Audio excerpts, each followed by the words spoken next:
Halo, kembali lagi dengan saya Chandri. Kali ini kita akan membahas soal UTS untuk sistem operasi jaringan, yang dimana soalnya adalah uh, sering perkembangan jaringan yang berskala besar, sehingga masing-masing unit kerja memiliki sebuah komputer. Jelaskan solusi yang harus dilakukan agar masing-masing perangkat mendapatkan IP address secara otomatis, kemudian berikan juga contoh dan sintaknya. Jadi solusi yang bisa kita lakukan adalah mengimplementasikan DHCP server atau Dynamic Host Configuration Protocol pada server Linux. DHCP adalah suatu protokol yang secara otomatis dan terpusat berfungsi untuk mendistribusikan alamat IP secara unik, termasuk juga dengan subnet mask, default gateway, dan informasi DNS kepada klien di dalam jaringan.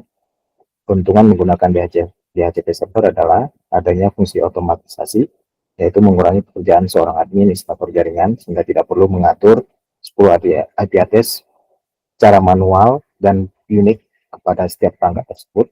Kemudian juga bisa melakukan pencegahan duplikasi sehingga tidak terjadi konflik IP pada konfigurasi seperti yang bisa terjadi pada konfigurasi manual. Langkah-langkah untuk melakukan konfigurasi DHCP server pada server Linux dimulai dari satu, kita bisa melakukan instalasi paket DHCP server dengan komen sudo apt update dan sudo apt install di DHCP server.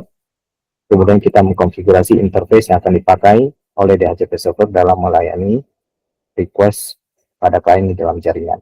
Jadi misalnya kita interface yang pakai adalah interface ETH0, maka kita edit file yang berada pada /etc/default/DHCP server.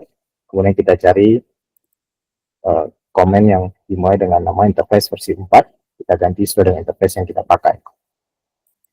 Kemudian konfigurasi DHCP servernya sebagai langkah ketiga adalah menambahkan subnet block yang kita inginkan kepada DHCP server yang akan diberikan kepada klien.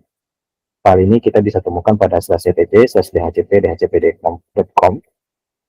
Kemudian kita bisa menambahkan subnet jaringan sesuai yang kita inginkan. Contoh di sini kita memakai subnet 192.168.20.0/124. Kemudian range yang kita berikan kepada klien dalam jaringan dimulai dari 192.168.20.10 sampai 50, jadi kira-kira ada sekitar 41 IP. Kita berikan default gateway 192.168.20.21, fungsinya default gateway yang dipakai dalam jaringan. Kemudian kita berikan konfigurasi DNS server 8.8.8.8 dan secondary-nya adalah 192.168.20.21 yang mana mempunyai default list time sekitar 10 menit dan maksimumnya di 2 jam. Setelah konfigurasi tersebut dilakukan, jangan lupa untuk melakukan restart service. Bisa dengan komen sudo systemctl restart di DHCP server.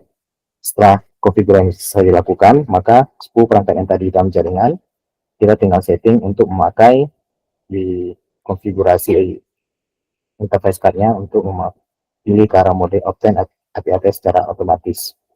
Dan klien tersebut akan langsung dapat menerima IP address dari DHCP server dalam rentang 192.168.20.10 sampai 50. Sekian pemaparannya, terima kasih.